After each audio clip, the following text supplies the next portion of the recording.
Ikawalong Kabanata. Kasang-ayon si Saulo sa pagkapatay kay Esteban.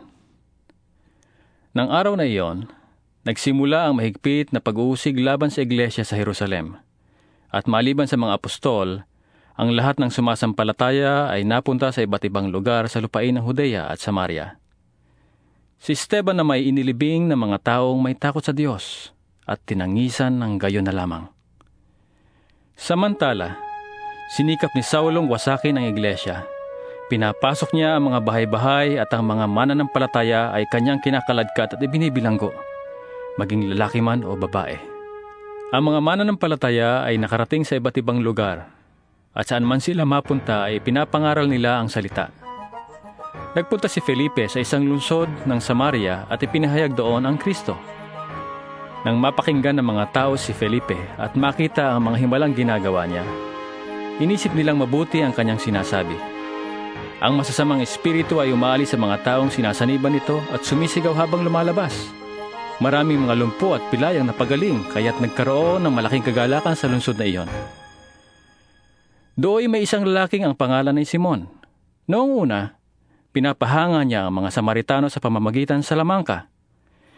Ipinagmamalaki niya na siya ay may taglay na kapangyarihan. At pinapakinggan naman siya ng lahat mula sa pinakamababa hanggang sa pinakadakila. Ang lalaking ito ang tinatawag na dakilang kapangyarihan, ang kapangyarihan ng Diyos, sabi nila.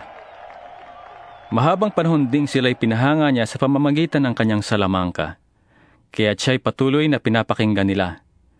Ngunit ang ipangaral ni Felipe ang magandang balita tungkol sa paghahari ng Diyos at tungkol kay Jesucristo, sumampalataya at nagpabautismo ang mga lalaki at babae. Pati si Simon ay sumampalataya rin, at ang mabautismohan ay patuloy na sumama kay Felipe. Humanga siya nang makita niya ang mga himala. Nang mabalitaan ng mga apostol sa Jerusalem na tinanggap ng mga Samaritano ang salita ng Diyos, sinugo nila roon sina Pedro at Juan.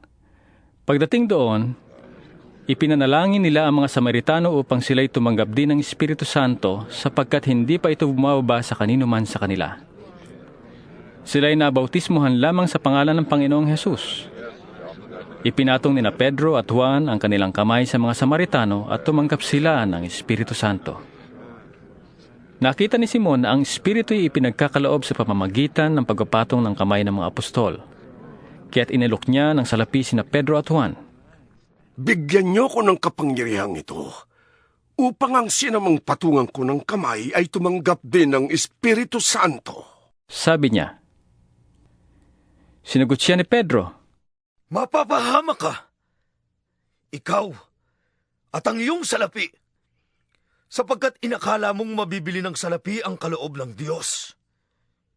Wala kang bahagi ni karapatan sa bagay na ito, sapagkat alam ng Diyos na marumi ang puso mo. Pagsisihan mo ang iyong kasamaan at manalangin ka sa Panginoon na naway patawarin ka niya sa masama mong hangarin. Sapagkat nakikita kong inggit na inggit ka at bilanggo ng kasalanan. Idalangin niyo ko sa Panginoon, sabi ni Simon, para hindi ko sapitin ang alinman sa mga sinabi niyo. Bumalik sa Jerusalem sina Pedro at Juan pagkatapos magpatotoo at mangaral ng salita ng Panginoon sa lungsod ng Samaria. At ipinangaral nila ang magandang balita tungkol kay Kristo sa maraming nayon ng Samaria na kanilang dinaanan. Pagkatapos, si Felipe naman ay inutusan ng isang anghel ng Panginoon. Pumunta ka agad sa tibog sa daan mula sa Jerusalem, papuntang Gaza. Hindi na iyon dinadaanan ngayon.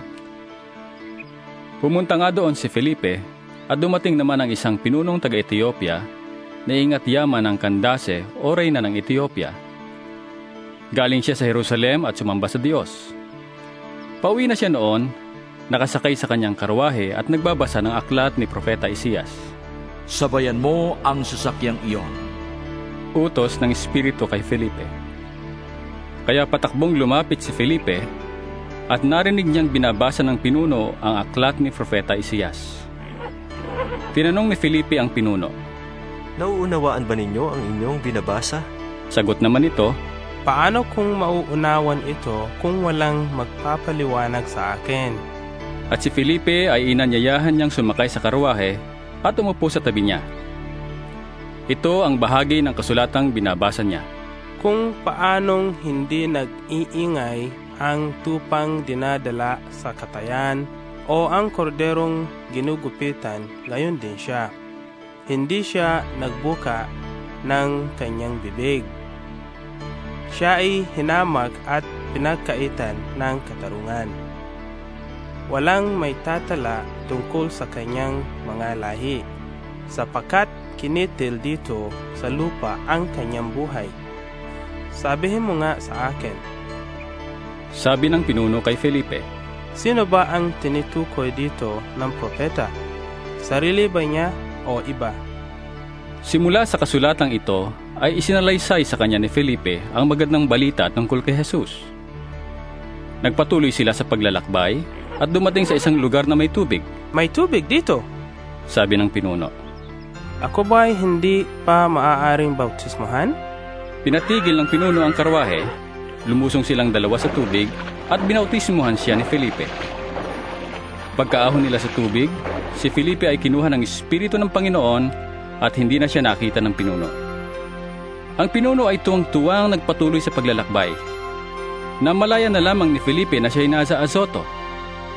Mula roon, ipinangaral niya ang magandang balita tungkol kay Jesus sa lahat ng bayang dinaraanan niya hanggang sa marating niya ang Cesarea.